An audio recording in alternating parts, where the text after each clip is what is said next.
Já que você falou, Augusto, sobre essas falas do Lula, a gente exibe agora. Ele voltou a afirmar, desta vez durante declaração em Natal, que se for eleito, irá dar andamento à regulamentação da imprensa e da internet. De acordo com o petista, não ter feito isso anteriormente foi um erro do seu mandato de presidente. Segundo Lula, essa é sua maior autocrítica. O petista também relembrou a força que a mídia tem e citou como exemplo a decadência do apoio de Hugo Chávez na Venezuela. Lula agora cumpre agenda em Salvador até sexta-feira. A visita do petista faz parte da sua caravana pelo Nordeste, mirando em 2022. Vamos assistir a um trecho do que disse Lula. Então é preciso fazer uma regulamentação. Nós fizemos o processo, você acompanhou, o Franklin Martins coordenou a nossa conferência de comunicação, participaram mais de 3.000 pessoas e nós deixamos para o governo Dilma dar entrada, não sei por que não deram entrada no Congresso Nacional. Mas também não vou discutir por que não deram entrada. E eu tenho certeza que vocês podem ter certeza que nós vamos fazer isso. Nós vamos definitivamente regular a comunicação nesse país, porque vai ser bom para o país, vai ser bom para a economia e vai ser muito melhor e mais saudável para a democracia. Cristina Grêmio, preocupante a fala, Cris? Preocupante é eufemismo, né? Bom para a economia, bom para a democracia. Como assim? Foi bom para a economia da Venezuela o que o Hugo Chávez fez com a imprensa de lá?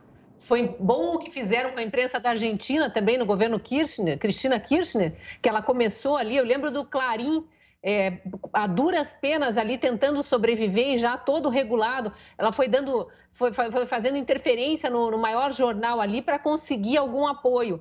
É bom o que está acontecendo em Cuba, que nem a internet a população consegue acessar.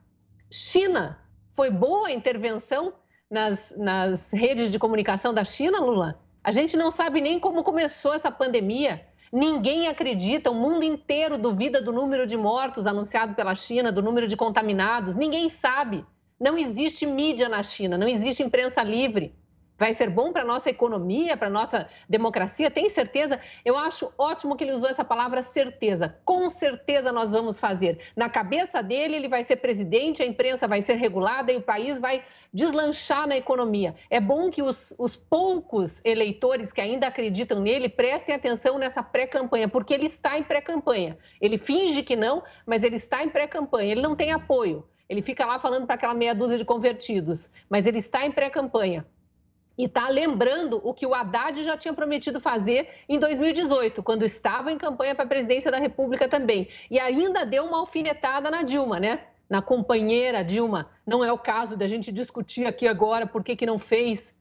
Não fez porque não havia espaço, porque toda a imprensa gritou contra isso. Eu lembro de repórteres, apresentadores famosos aí ganhando prêmio e na hora de receber o prêmio ninguém agradecia, ninguém falava nada. Tudo que se falava era imprensa livre. Aonde havia espaço para se falar, todo jornalista se pronunciava e falava imprensa livre. Agora estão calados, porque querem passar a mão na cabeça do Lula. É isso que a gente tem que cobrar agora de quem antes gritava contra a regulação da mídia e agora finge que não está ouvindo, que com certeza o PT, se voltar ao poder algum dia, vai regular a mídia.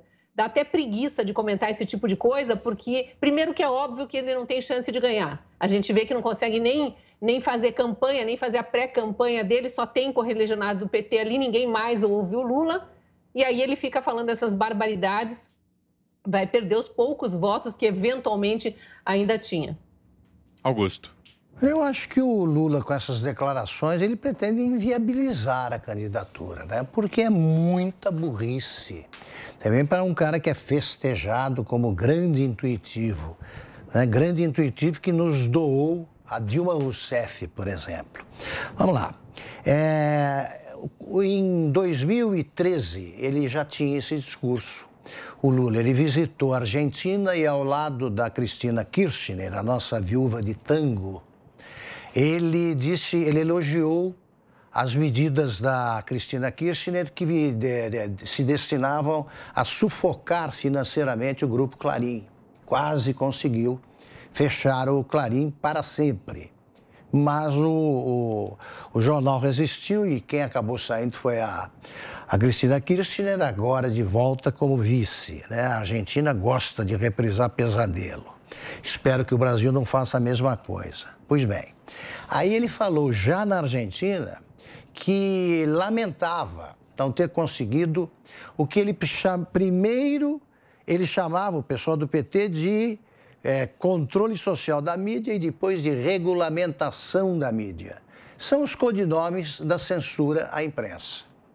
Eles são tão idiotas quando tratam disso, tão amadores, que eu ficava imaginando como é que seria, né, se implantado o controle social da mídia, como é que seria o trabalho na prática, que tal? Eles, por exemplo, controlam a Jovem Pan. Aqui tem controle social da mídia.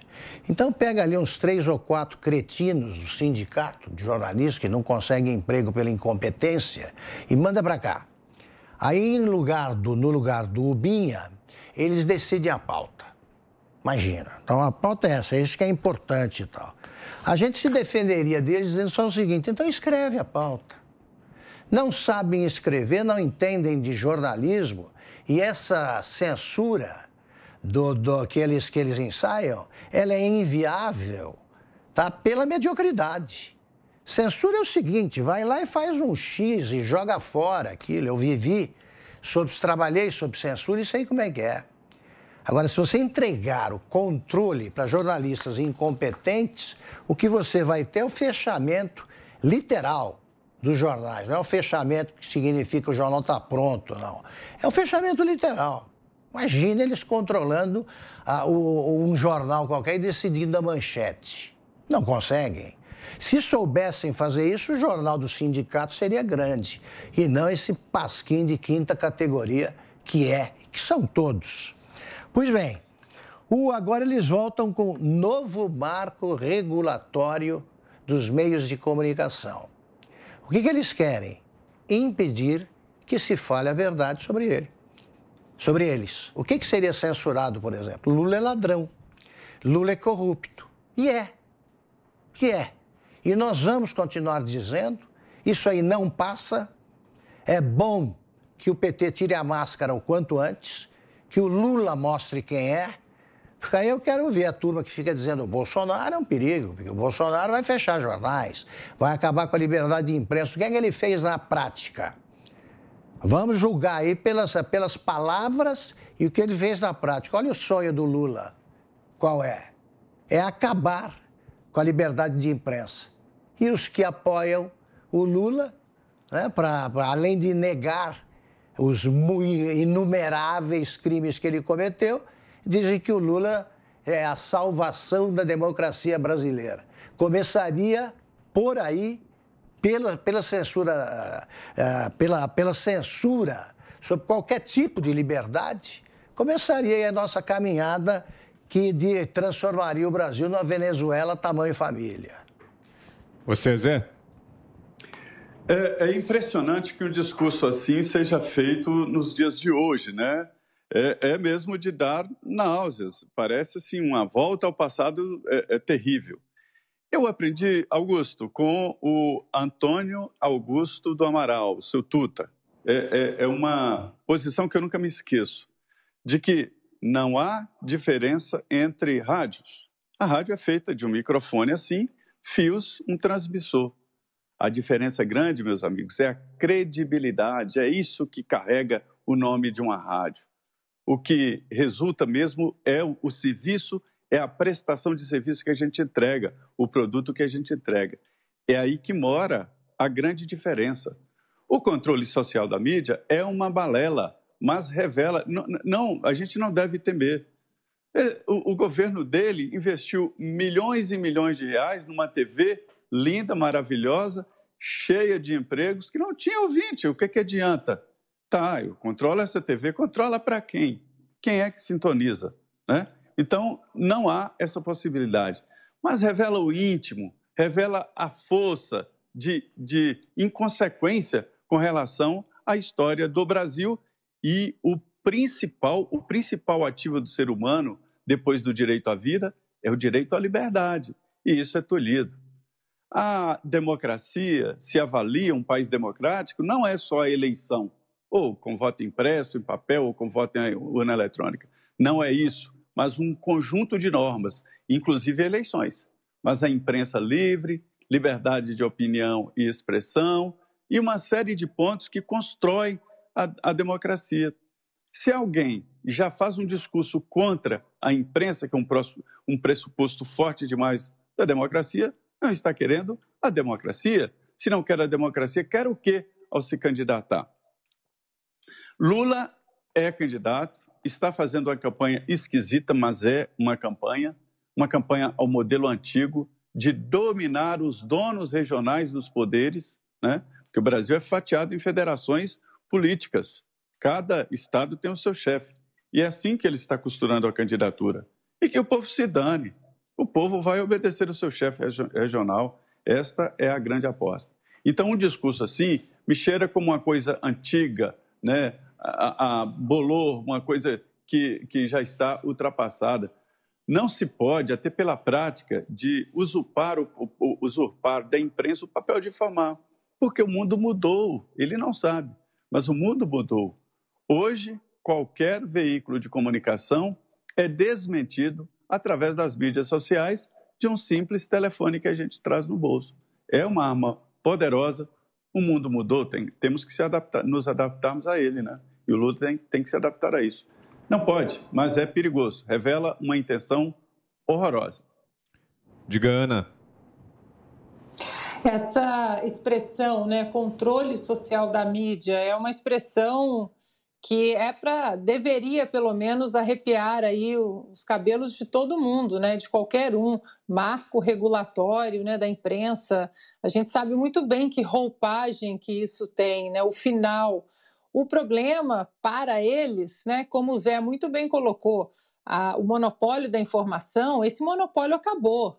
As pessoas, a velha mídia, aí muito comandada, que acabaram sendo uma extensão da militância desses partidos políticos, eles não têm mais as chaves, né, dos portões aí da informação. Hoje tudo é muito checado.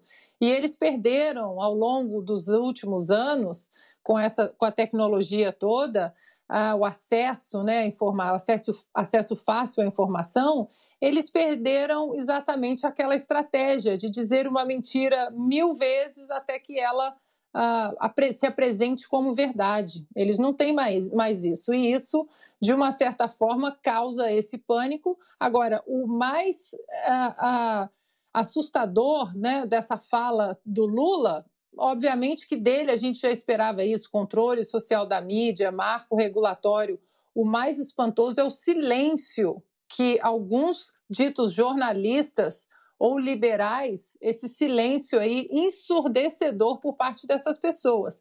O que, para mim, mostra que não foi sobre tirar o PT do poder, não foi sobre tirar do poder o partido mais corrupto da história do Brasil. Não era sobre isso. Esse silêncio conivente dessas pessoas hoje, que não faziam silêncio em relação ao processo de impeachment de Dilma Rousseff, por exemplo, ou apoio da Lava Jato, mas que hoje torcem dia sim um dia sim e o outro também contra um governo legitimamente eleito, isso mostra que eles tinham outro projeto de poder, era simplesmente continuar com a alternância de poder PT e PSDB e PT. Em 2018, o presidente Jair Bolsonaro, né, aí com um apoio massivo das mídias nada tradicionais, né, das redes sociais e grupos de mensagens, ele simplesmente desbancou, colocou esse castelo de areia no chão. E isso a gente vê que traz um certo pânico, que é preciso aí o Lula agora sair do armário com o silêncio conivente e muito revelador desses jornalistas de que, se ele for eleito, ele vai controlar a mídia sim. Para finalizar, Vitor, um pequeno e rápido parâmetro sobre o que acontece aqui nos Estados Unidos nesse momento, inclusive que Joe Biden está fazendo um pronunciamento em rede nacional. Hoje houve 2 explosões importantes, né, 2 ataques importantes no aeroporto de Cabul. 12 soldados americanos morreram, dezenas de cidadãos morreram. O governo americano não sabe quantos cidadãos americanos, quantos aliados. e muita gente aí agora, inclusive democratas, inclusive a mídia também mais associada ao Partido Democrata, eles estão culpando o desastre que foi essa retirada das tropas pela administração Joe Biden, mas eles também têm culpa nisso, por causa exatamente desse silêncio o ano passado, em 2020, onde o projeto era apenas tirar do poder Donald Trump. Nenhuma pergunta difícil foi feita ao então candidato Joe Biden sobre política doméstica, política internacional, nada. A imprensa e militante, com o mesmo silêncio conivente, perguntava qual era o sabor de sorvete, qual era o nome do cachorro, o que ele fazia com os netos, enfim. Então, cabe aqui aos jornalistas, né, a nós todos aqui dos Pingos e aos jornalistas independentes, que a gente continue apontando o perigo que esse tipo de fala mansa, controle social da mídia, de uma maneira, né, com terno Armani, dizendo que quer o diálogo aí com o mercado, com as pessoas. Nós estamos vendo que tipo de diálogo está acontecendo entre os ministros do STF e o presidente do Senado. Diálogo lindo para eles, não para nós.